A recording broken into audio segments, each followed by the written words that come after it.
जो है वो हमने फाइन क्रेपिटेशंस किसमें पढ़ी? And inspiratory fine. फाइब्रोसिस। मैं पल्मोनरी फाइन। फाइब्रोसिस में फाइन कैपिटेशन मिलेगी ना। हाँ, आई थिंक मैं भूल गई हूँ। कोर्स थी जब फ्लूइड होगा, और एन इंस्पायरेटरी फाइन क्रेपिटेशन थी, या एन इंस्पायरेटरी कोर्स ब- क्रेपिटेशन कहा था मैंने? An inspiratory coarse crepitation I think. बस एंड इंस्पायरेटरी कैपिटेशन बोला था।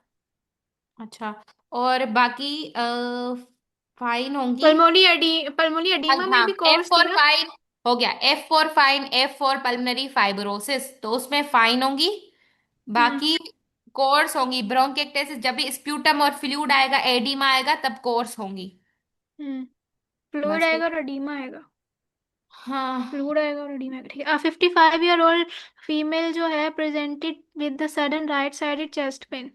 हम्म। ये हमने पढ़ा है, चेस्ट मूवमेंट डिक्रीज होंगी ऑन द अफेक्टेड साइड। ये भी तो एक ऑप्शन दिया हुआ है।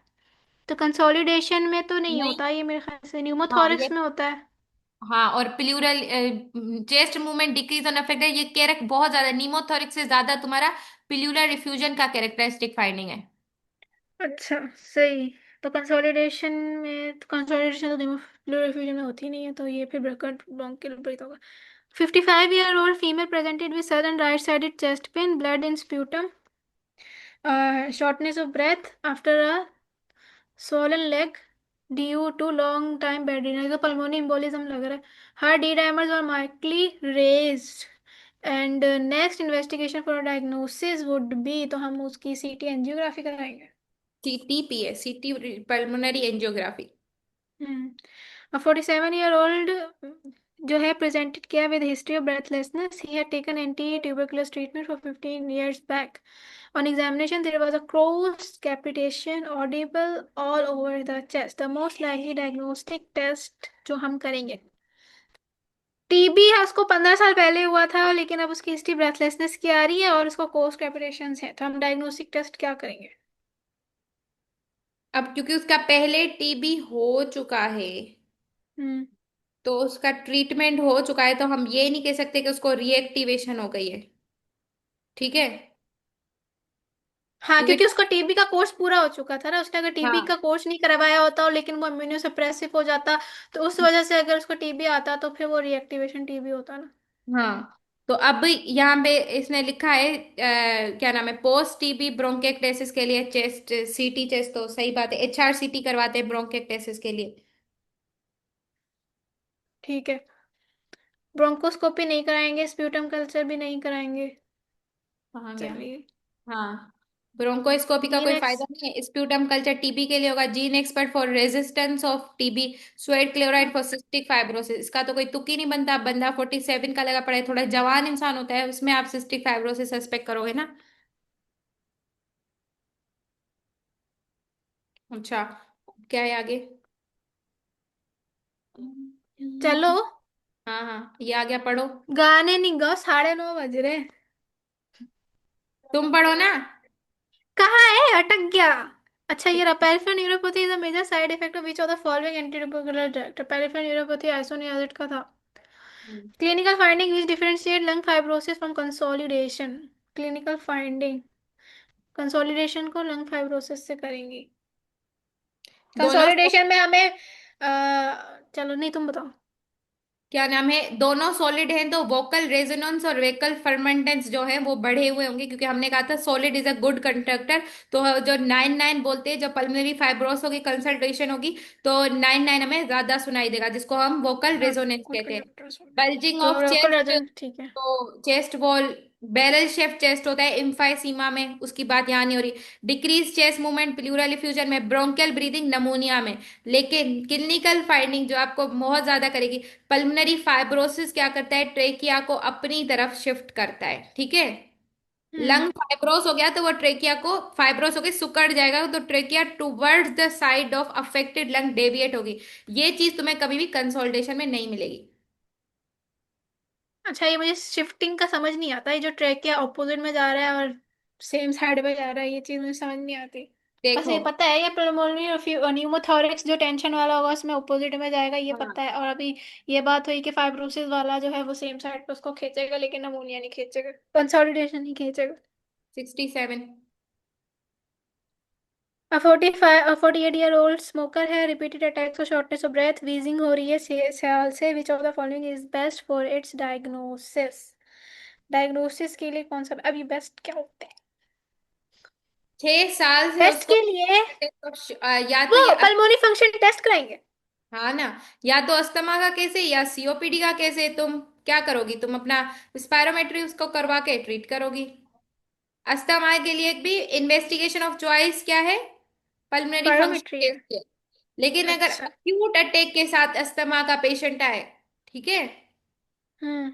स्पायरोमेट्री जब पेशेंट स्टेबल होगा तब आप उसमें स्पायरोमेट्री कर सकते हो। लेकिन शदीद ब्रेथलेसनेस के साथ आएगा उसमें आप स्पायरोमेट्री नहीं कर सकते। उसमें आप पूरा सुकून से बंदा सांस लेता है, फिर पूरा उसका ग्राफ बनता है, ये वो होता है। तो अगर अक्यूट एग्जासर्बेशन ऑफ अस्थमा में तुम सबसे पहले उसकी एबीजीज करोगी। अगर बेस्ट इनिशियल पूछा जाए तो वो एबीजीज होंगी। क्यों? क्योंकि तुम्हें रूल आउट करना है कई पेशेंट वो रेस्पिरेटरी फेलियर में तो नहीं जा रहा अस्थमा की वजह से, सही है। अच्छा सही, एक्यूट एग्जाम में एबीजीज करेंगे चॉइस वैसे क्या हम। है? Peak expiratory flow rate. ये क्या बोला तुमने, आवाज नहीं आई। अक्यूट अस्थमा के में बेस्ट इनिशियल टेस्ट तो एपीजीज है, ठीक है। हाँ। लेकिन अक्यूट अस्थमा अब हमने देखना है कि पेशेंट को माइल्ड अस्थमा है, मॉडरेट अस्थमा है, सीवियर अस्थमा है। उसमें तुम्हारे अक्यूट अस्थमा में best investigation of choice, best test कौन सा है? पीक एक्सपायरेटरी फ्लो रेट, ठीक है। ठीक है ठीक है। तो ये बेस्ट फॉर हिज डायग्नोसिस तुम क्या कहती अगर पूछता? और यहाँ पे कोई अक्यूट शॉर्टनेस 6 साल के साथ या था पहली बार उस अटैक के साथ आया, सडन ऑनसेट ऑफ वीजिंग और तो शॉर्टनेस, एबीजीज कराते। क्या करवाते? एबीजीज। वो था बेस्ट इनिशियल, सवाल में आता है बेस्ट फॉर हिज डायग्नोसिस। तो तुमने उसके अस्थमा को डायग्नोस करना है कि माइल्ड है, मॉडरेट है, सीवियर। तुम क्या करोगी? तो पीक एक्सपायरेटरी फ्लोरेट। हाँ, नॉर्मली अस्थमा की इन्वेस्टिगेशन ऑफ चॉइस जो भी तुम्हारे ऑब्स्ट्रक्टिव लंग डिजीज है, सीओपीडी अस्थमा, उनमें क्या है? स्पायरोमेट्री। लेकिन पेशेंट अगर अक्यूट शॉर्टनेस ऑफ ब्रेथ के साथ है, investigation of choice peaks expiratory flow rate. लेकिन सबसे पहले जैसे आएगा तुम उसका ब्लड ड्रॉ करके उसके एबीजीज भेजोगी। ये ठीक लेकिन ये है। एबीजीज वाली आई डोंट थिंक लम्स की लेवल की बात है। तो लम्स में आएगा विच of the following best for इस डायग्नोस, तो peak expiratory flow rate acute asthma में। इसको 6 साल के 7 साल से अटैक हो रहे हैं और ये भी नहीं लिखा कि वो अभी इस अटैक के साथ प्रेजेंट हुआ है। आई समझ? हाँ तो ये, तो इसके लिए हम स्पायरोमेट्री करा रहे हैं। हम्म। अब 50 मेल को डेवलप सडन ऑनसेट ऑफ तो हम shortness. H R C T chest, ये सीटी वगैरह किसके लिए बेस्ट थे? HRCT is investigation of choice for bronchiectasis, ठीक है। हम्म। और चेस्ट एक्सरे इनमें ये बेस्ट इनिशियल हो सकता है, लेकिन बेस्ट इन्वेस्टिगेशन ऑफ चॉइस किसके लिए भी नहीं है। ठीक है। अच्छा, इको तो हार्ट का मसला होता तो करवाते। A 50-year-old smoker develop sudden onset of short right sided chest pain on the trachea shifted to left side percussion note was hyper resonant. ये क्लिनिकल वर्टिकल ये clinical trachea sign. Shifted to एक मिनट, 50 year old male smoker है, sudden shortness of breath है, right side chest pain है। तो trachea जो है ऑपोजिट साइड पे शिफ्ट हुआ है, मतलब percussion note was hyper resonant. तो ये न्यूमोथोरिक्स हुआ। The most appropriate radiological finding on chest X ray will be वो टेंशन न्यूमोथोरिक्स होगा, तो फिर बिल लंग कोलैप्स लगा पड़ा होगा ना। और टेंशन में तो हमारे वो नजर, वो नहीं नजर आएंगे बिल्कुल भी, वेसिकुलर वगैरह सब कुछ, रेडिएशन बॉर्डर नहीं नजर आएंगे।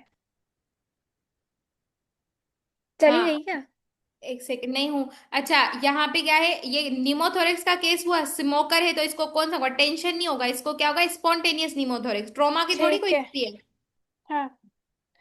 तो हिमोजेनस इन्फिल्ट्रेशंस तो नहीं मिलेंगी, न्यूमोथोरिक्स पे तो नहीं मिलती वो। हम्म। और वेज शेड ओपेसिटी ये तो उसमें मिलती है एम्बोलिज्म के अंदर। Air fluid level lung abscess में मिलते हैं। Radio opacity at the right lower zone, ये फिर प्लूरल फ्यूजन में मिल सकती है। नहीं, रेडियो और रेडियो ओपेसिटी, होमोजीनस ओपेसिटी, ये कंसोलिडेशन को दूसरा नाम ऐसे कहाँ पे लिखा हुआ था ना, पहले भी एमसीक्यू ऐसा था। तो ये कंसोलिडेशन का बता रहा है। Vertical radiolucent border and loss of vesicular marking, vesicular markings नहीं होंगी हाँ, तो ये न्यूमोथोरिक्स में। वही, इसीलिए ये आंसर है। In 30-year-old male history of cough fever and left side chest pain for 3 days। Examination पे there was decrease chest movements on the left side का चेस्ट में लेफ्ट साइड पर लेफ्ट मूवमेंट्स नहीं है। फिर ब्रोंकियल ब्रीदिंग नमूनिया होगा। The most appropriate treatment is, हम इसको एंटीबायोटिक्स देंगे, मैक्रोलाइड्स देंगे। अच्छा मैं पढ़ूँ सही है। कफ है, फीवर है लेफ्ट साइड है फॉर 3 days और डिक्रीज चेस्ट मूवमेंट है फॉर लेफ्ट साइड विद नमूनिया का केस है। और फिर मोस्ट एमोक्सिसिलिन है, लिनेजोल आईवी से सेफ्ट्राक्सोन और आईवी क्लिंडामाइसिन। नमूनिया में हम बीटा लैक्टम देते हैं, एमोक्सिसिलिन या से एजिथ्रोमाइसिन भी काम करती है। यार दोनों ही दे सकते हैं, ये क्या बात हुई। लेकिन मैक्रोलाइड्स की हम ज्यादा बात करते हैं ना, कि मैक्रोलाइड्स देंगे नमूनिया। हाँ और ताकि अगर हम काब 65 के साथ चले हाँ। तो उसमें भी हमारे पास क्या होता है, काब 65 में सीओ क्या होता है कि हम फर्स्ट लाइन हमारे पास जाती होती है। अगर 0 to 1 है, आपने ओपीडी बेस पे ट्रीटमेंट करना है पेशेंट को, तो हम क्या देते क्या नाम था इसका, मैक्रोलाइड्स, ठीक है। यानी उसमें भी बेस्ट हमारे पास एजिथ्रोमाइसिन होता है और दूसरा हम्म। डॉक्सीसाइक्लिन। एमोक्स दिखूं है, एमोक्सिसिलिन मेरे पास तो नहीं है, नहीं होगा एमोक्सिसिलिन इसका। कंफर्म कर लो। ओरल ओरल एजिथ्रोमाइसिन होगा।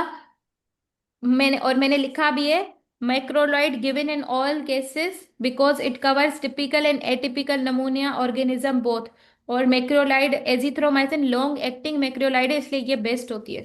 यही होगा, ओरल एजिथ्रोमाइसिन होगा। अच्छा, पक्का। हम्म। क्लिंडामाइसिन नहीं देंगे? नहीं नहीं, क्लिंडामाइसिन देते हैं लंग एब्सिस में, अच्छा। एयर फ्लूइड लेवल वाले में, क्योंकि ये एनारोब्स को कवर करती है। अच्छा।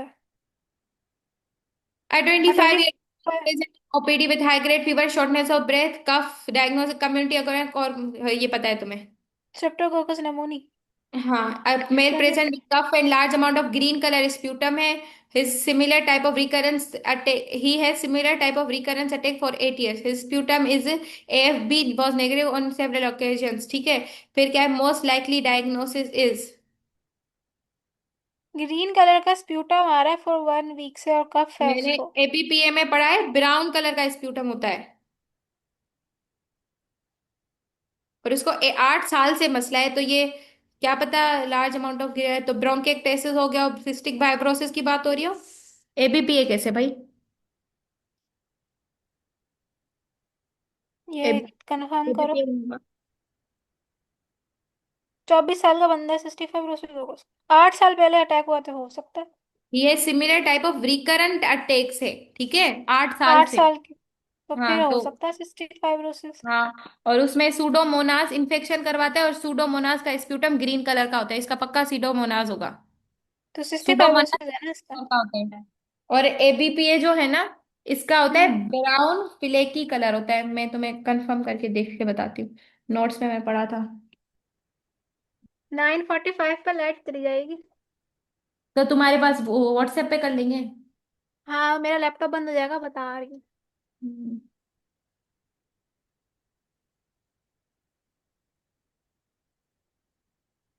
ओह डी।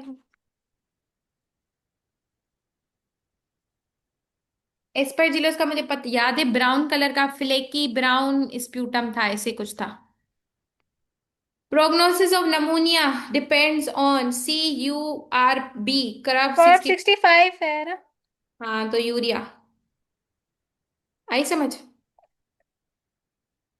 कर्व 65 है, सी से कंफ्यूजन था, यू से यूरिया था, आर से रेस्पिरेटरी रेट है, और बी से बीपी था। 65 तो ये सब इसमें नहीं दिए हुए, तो हाँ फिर यूरिया होगा। सही है, मैंने ऑप्शन नहीं 73 देखे पढ़ो। थे। हाँ 73 पढ़ो। 22 ईयर और फीमेल है, फीवर स्वेटिंग हो रही है at night and weight loss है, टीबी का लग रहा है। On examination palpable painless cervical lymph nodes हैं, तो ये टीबी फैल गया होगा। With normal chest examination the most appropriate investigation could be. हाँ लिम्फ नोड बायोप्सी करेंगे हम। जब भी पेनलेस सर्वाइकल लिम्फ नोड होती है तो उसके लिए हमारे पास इन्वेस्टिगेशन ऑफ क्या है, एफएनएसी। अगर एफएनएसी नहीं है तो यानी बेसिकली बायोप्स एफएनएसी क्या है, बायोप्सी है, तो लिम्फ नोड बायोप्सी करेंगे, ठीक है।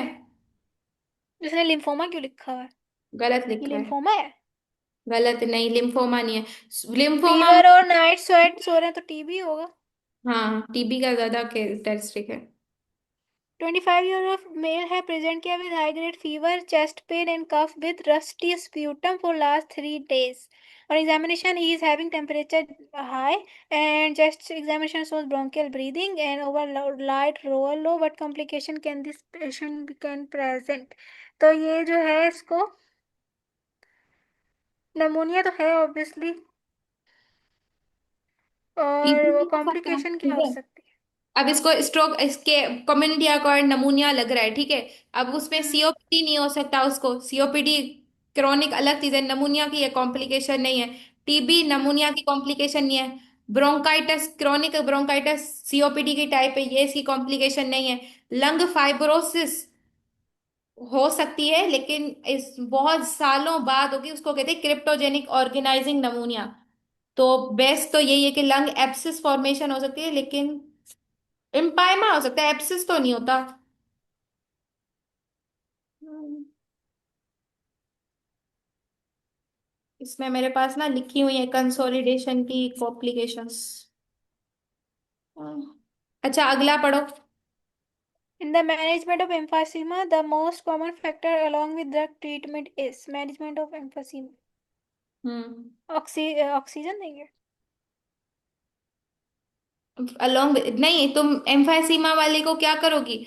सब उसका रिस्क फैक्टर क्यों हो रहा है, उसको एम्फाइसीमा किसकी वजह से हो रहा है? स्मोकिंग की वजह से हो रहा है, तो हाँ, हाँ, तो अवॉइड आप स्मोकिंग। हमेशा ड्रग्स के साथ जब भी सीओपीडी के मैनेजमेंट पूछेंगे, लो फ्लो हम्म। ऑक्सीजन हम देते हैं सिवियर वाले को, ठीक है, सिवियर हम्म। सीओपीडी वाले को। हम्म। जब उसका FE1 होता है लेस देन 30, ठीक है, तो ये है हम्म। एम्फाइसीमा वाला।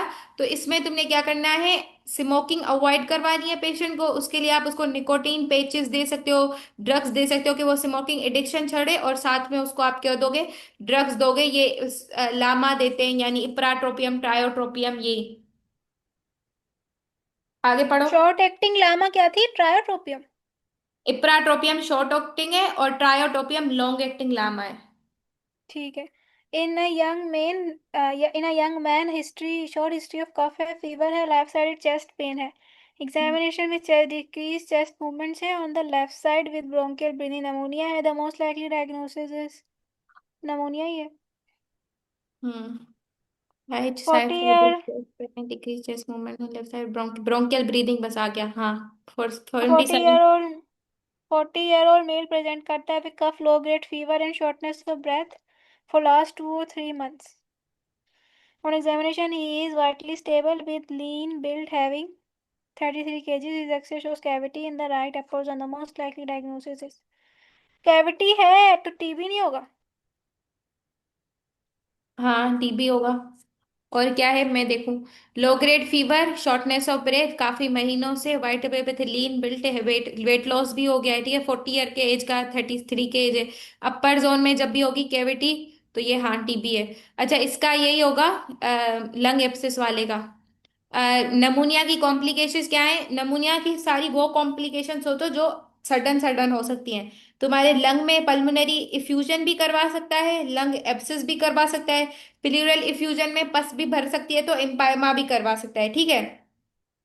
आ रही है समझ? दोबारा बोलो। नमूनिया जो है वो हम्म। लंग में एब्सिस भी करवा सकता है, लंग एब्सिस, प्लूरल इफ्यूजन भी करवा सकता है, ठीक है। हम्म।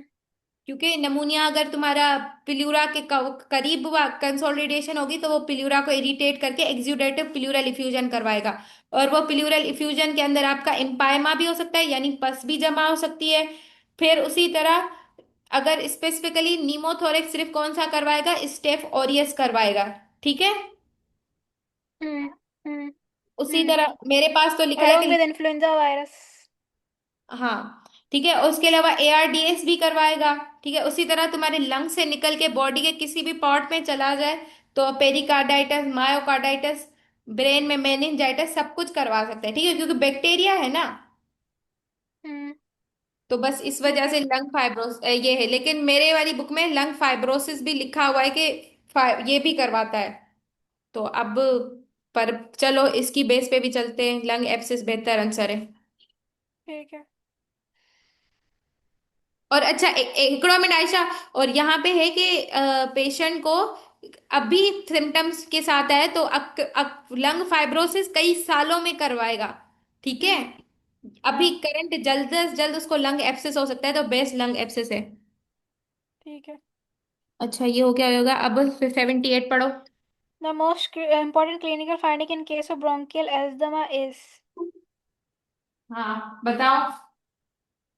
क्रेब्स तो नहीं मिलती इसके अंदर, क्रेब्स तो हमें उसमें मिलती हैं ब्रोंकिएक्टेसिस में मिलती हैं, पल्मोनी एडीमा वगैरह में मिलती हैं। इसमें वीजिंग मिलेगी। Bilateral wheeze is the very important feature of asthma. ब्रेल एस्मा, ठीक है। और ब्रोंकियल ब्रीदिंग नमोनिया में मिलती है। इंस्पिरेटरी क्रेब्स जो होता है ब्रोंकिएक्टेसिस वगैरह में मिलता है।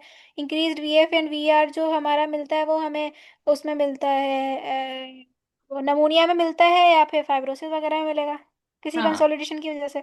For the diagnosis of pulmonary TB the most important tool is, TB के लिए हम वो करवाएंगे ना, कल्चर करवाएंगे, sputum culture and AFB. Hmm. Regarding asthma following is true. It is an infective नहीं, it is an allergic disorder, हाँ। It is related to smoking, no. It is autoimmune disorder, no. Hypersensitivity disorder है, autoimmune तो नहीं है। नहीं नहीं, autoimmune नहीं है। It is type one related to cotton hyper, factories, cotton कौन सी? फैक्ट्रीज वाली। टाइप 1 हाइपर सेंसिटिविटी होती है अस्थमा में, ठीक है। हाँ। इट इज आगे। Related to cotton factories. Cotton factory में तो वो इंटरस्टिशियल लंग डिजीज नहीं होंगे। हाँ हाँ हाँ वो होगा। 64-year-old woman is found to have a right-sided pleural effusion on the chest X-ray. Analysis of the pleural fluid shows, ठीक है, pleural fluid protein is 3.8। तो ये भी हम खुद निकाल लें। Lactate dehydrogenase level is 500। Ratio of LDL concentration in pleural fluid to serum 0.7, तो ये 0.7 मोर है तो ये एक्सुडेटिव होगा।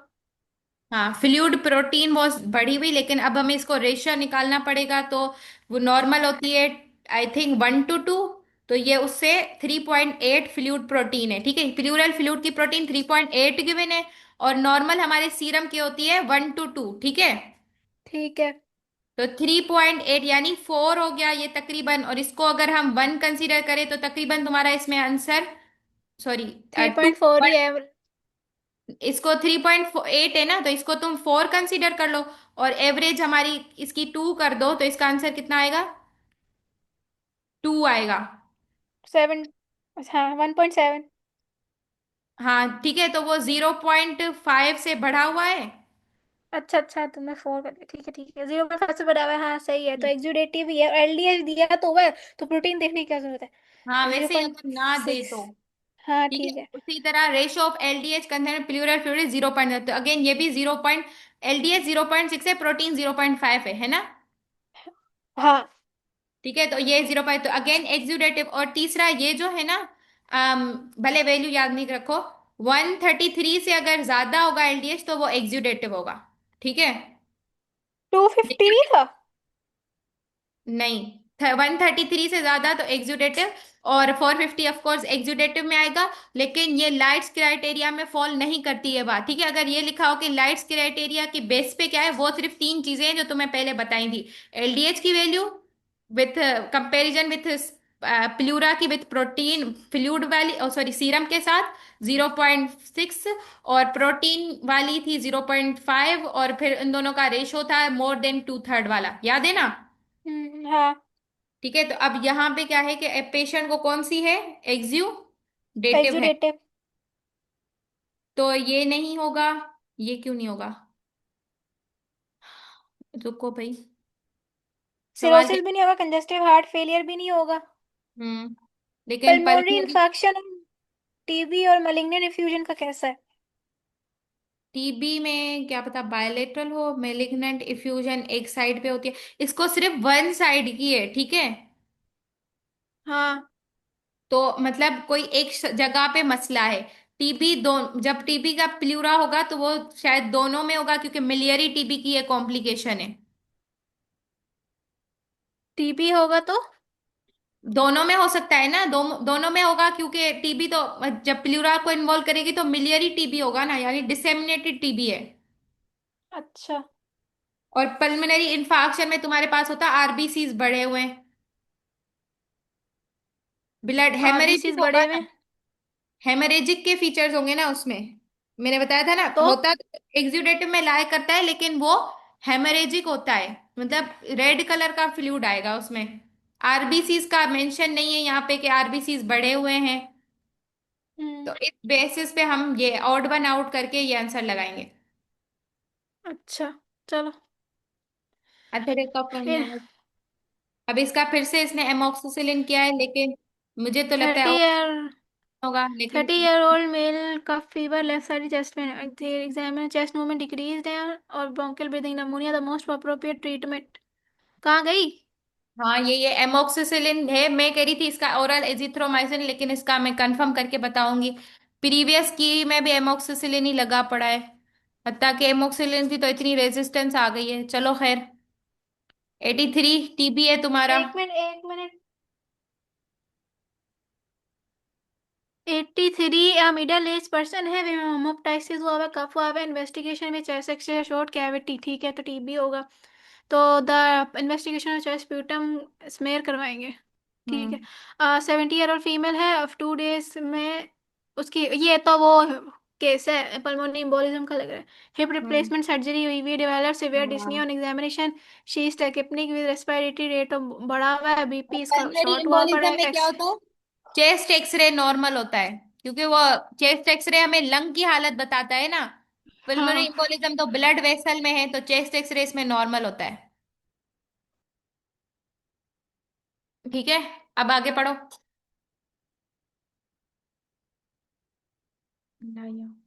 हेलो, अच्छा मैं पढ़ी हूँ। Hello,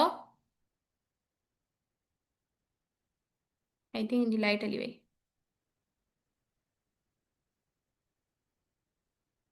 hello hello. हाँ, तो व्हाट्सएप पे कॉल करते हैं।